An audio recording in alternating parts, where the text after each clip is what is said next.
Alors Johnny, qu'est-ce qui se passe aujourd'hui là, concrètement? Ce qui se passe aujourd'hui, c'est que j'ai appris... Rapproche-toi un petit peu de moi. J'ai appris lundi en fait que la sous-préfecture de la Guadeloupe va organiser un vol pour expulser en Haïti une trentaine d'Haïtiens. Un vol spécial.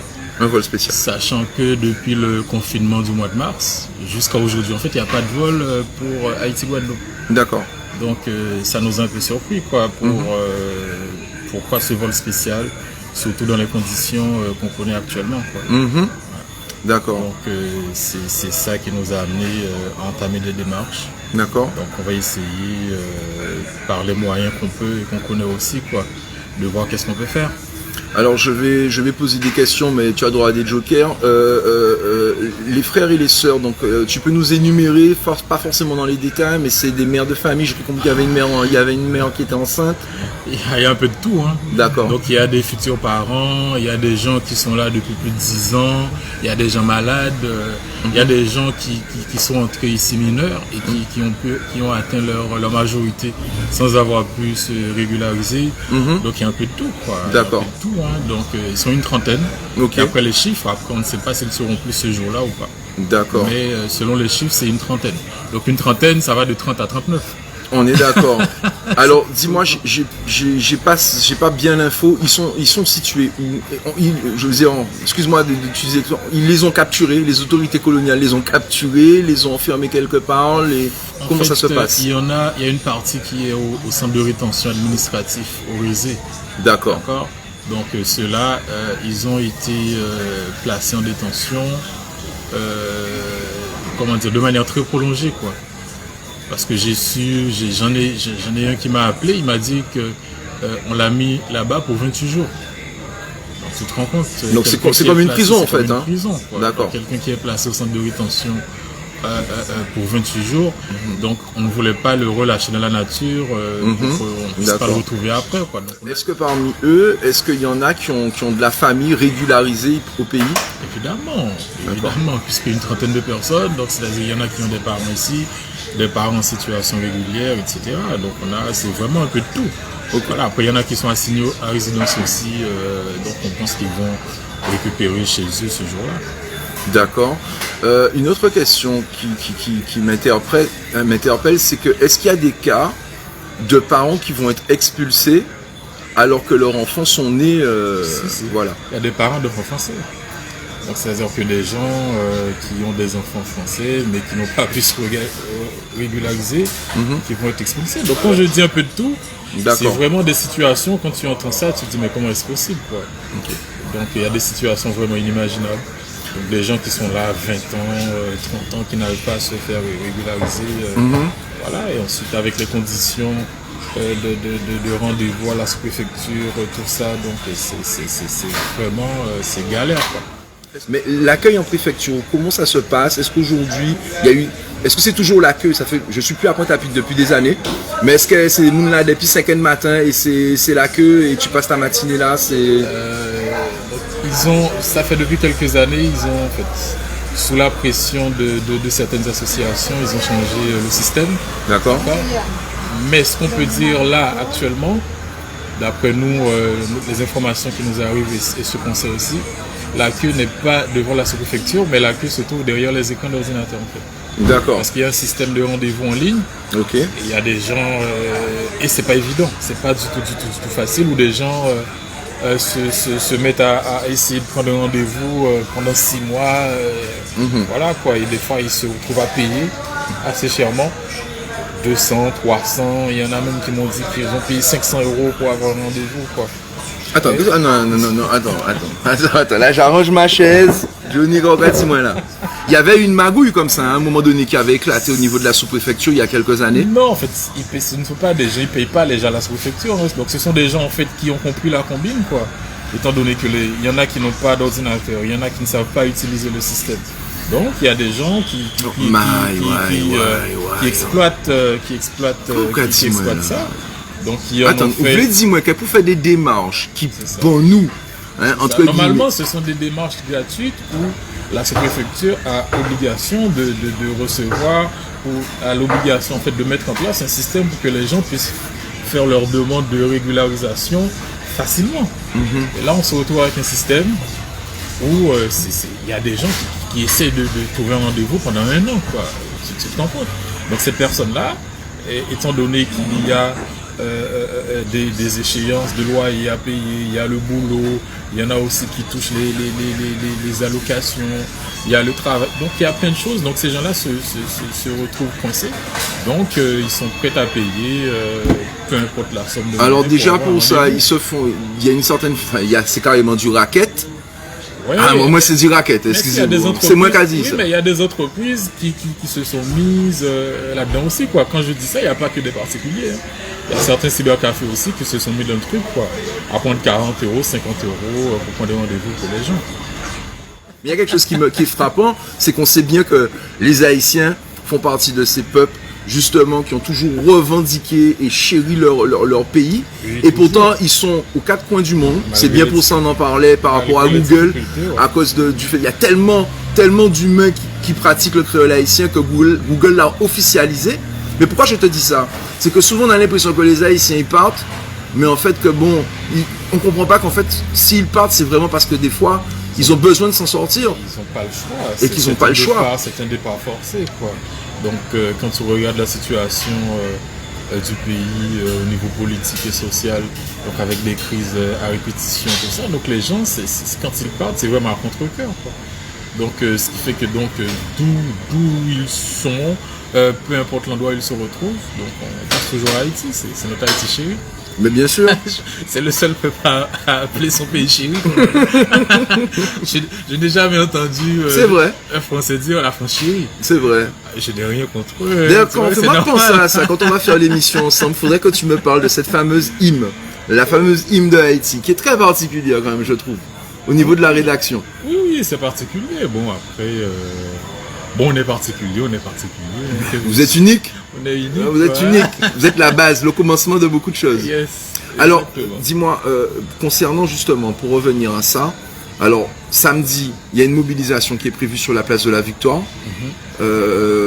À partir de... Donc, c'est un ensemble d'associations, puisqu'on ne va pas laisser ça passer comme ça, quoi. D'accord. Parce que donc, ça fait longtemps qu'on subit des choses, on subit des fois, on fait des actions... mais là, c'est trop, quoi. Trop, c'est trop. Après, nous, on ne dit pas à l'État ou à la sous-préfecture de ne pas expulser les gens qui sont en situation d'expulsable. C'est pas ça notre but. Parce que bon, la France a défini ses droits, etc., ses conditions, ses paramètres pour rester sur le territoire. Nous, on n'a aucun problème là-dessus. Mais tout ce qu'on demande, c'est que les gens soient respectés et soient traités de manière humaine, quoi. Voilà, c'est ce qu'on demande. Hein. Après, quand on prend les gens, on les enferme là pendant 1 mois, après pour les mettre tous dans un avion, vol spécial, sachant depuis le mois de mars, il n'y a pas eu de vol pour Haïti. Il y a des gens qui sont coincés ici, qui n'arrivent pas à rentrer en Haïti.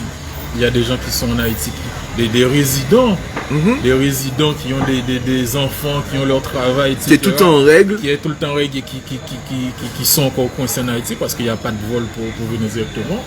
Et là, quand on apprend que la sous-préfecture va organiser un vol spécial, donc là, on s'est dit... L'image est assez forte quand même. Après, moi, j'ai un parti pris sur ça. Moi, je vais te dire, les Haïtiens sont ici chez eux. Alors, je sais que je vais encore me faire détester par les frères de la Guadeloupe.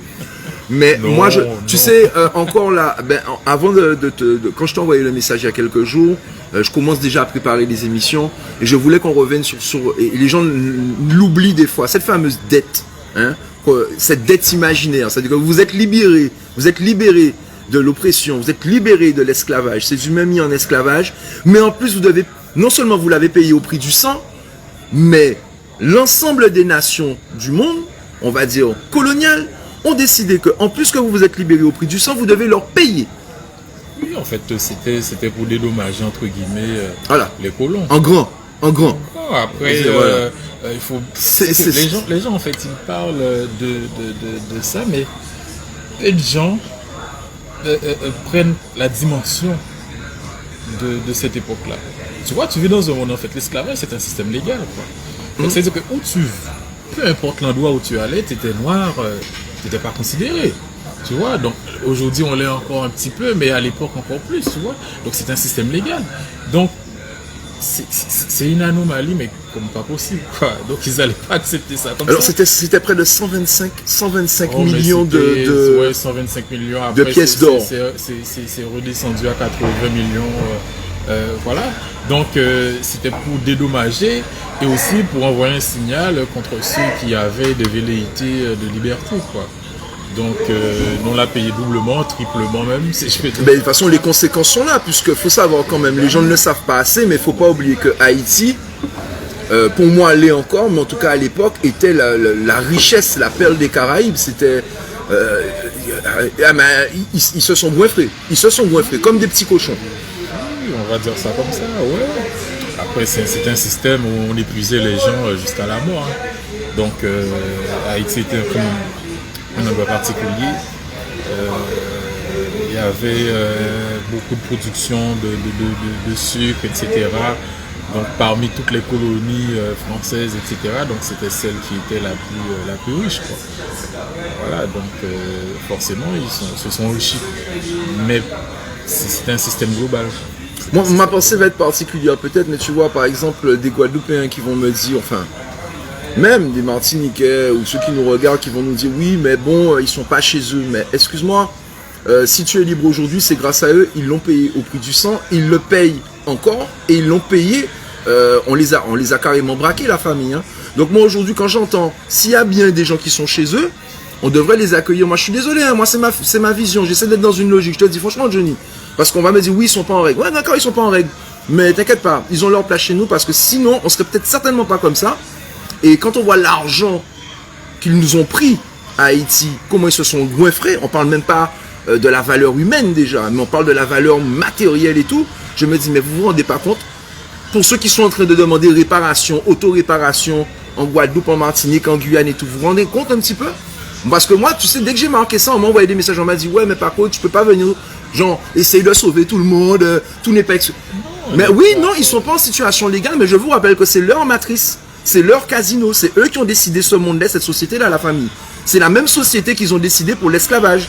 Donc dans leur société, ils vont décider que c'est des immigrés. Mais dans le monde tel qu'il est, il n'y aurait pas eu de système, ils seraient venus au monde, on se serait rencontrés au bord d'un canot. On aurait dit, oh, oula alors. C'est chez nous, frère. Moi, désolé. Mais après, les réalités changent. Donc, tu vois, les mentalités aussi. Et chacun, en fonction de ses intérêts, va définir les autres. C'est aussi simple que ça. Donc, tu vois, après, il y a des gens qui comprennent certaines choses. Il y en a qui ne comprennent pas. Donc, mais qu'est-ce que tu fumes? Mais attends, te vois avec. Non, mais vous savez, il a cette énergie. Johnny est zen. Il dégage une lumière. Moi, je suis trop excité en fait. Mais je sais pas, mais chaque fois que je parle avec des frères haïtiens, vous êtes dans une zénitude, dans une façon de relativiser les choses. Non, on est obligé, tu vois, parce que bon... Respect. On a déjà connu tellement de choses, tu vois, donc des fois on regarde les choses avec un peu de distance. Peut-être qu'on comprend mieux les choses aussi que les autres, quoi, tu vois. On est habitué à prendre des coups.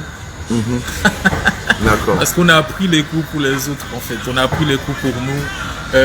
On s'est, comment dire ça, on s'est porté comme des preneurs de coups officiels, etc. Donc, tu vois, donc c'est ce qui fait, c'est ce qui nous rend comme ça. C'est ce qui nous rend ce que nous sommes, en fait. Hein. De toute façon, Haïti a été candidat au lynchage mondial, hein, parce que de toute façon, il fallait bien que quelqu'un serve d'exemple. Donc, on s'est porté volontaire pour prendre des coups.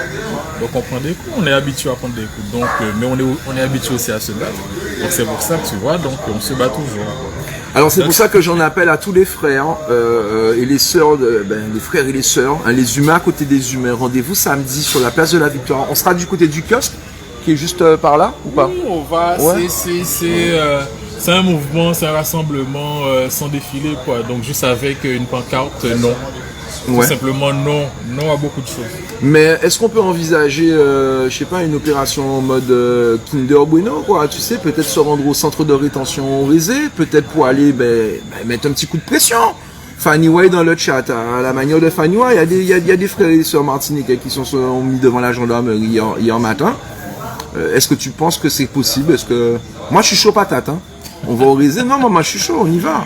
Non, mais là, pour le moment, on fait notre rassemblement. Ensuite, s'il y a d'autres actions à faire, s'il y a d'autres actions nécessaires, on va. Il y a des possibilités. Alors, j'envoie une grosse force à tous les frères qui sont justement en prison actuellement parce que les gens n'en ont pas parlé. Notamment en Guadeloupe, en Martinique, il y a eu beaucoup de suicides pendant cette période de confinement. Les conditions étaient inhumaines. Je suis désolé, oui, je n'ai pas pu faire quelque chose, on ne peut pas tout faire. Manger à 10 chaque jour, il y a une mission pour chaque monde. Donc, fais bitin à zot. Alors, est-ce que par rapport justement à ce centre de rétention risée, est-ce qu'il y a possibilité d'aller peut-être, ou est-ce qu'il y a eu un contrôle sanitaire? Est-ce qu'il y a une possibilité que des associations se soient rendues pour s'assurer de la qualité des soins, de ça, leur mettre une pression un peu? Après, le centre de rétention n'est pas ouvert à tous. C'est ça, justement, est-ce qu'il y a eu une association? C'est un endroit assez particulier. Moi, en tant que président de Tête Collée, donc je peux y aller sans difficulté normalement. Après, il y a une seule association qui est habilitée en fait à entrer en contact régulier avec et qui sont sur place aussi. Donc c'est la CIMAD, d'accord, donc qui fait un travail extraordinaire, donc chapeau. La CIMAD a besoin de bénévoles aussi.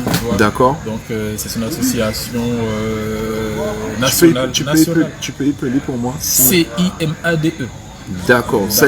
Guadeloupéenne, c'est une association? Non, c'est une association nationale. D'accord, qui aide les migrants vraiment extraordinaires. National Haïti ou national français? D'accord. Voilà, donc en France quoi. Ok. Et donc qui aide les migrants de façon extraordinaire, qui les aide au niveau administratif, à faire des recours dans les centres, à regarder si tout se passe bien. Donc chapeau.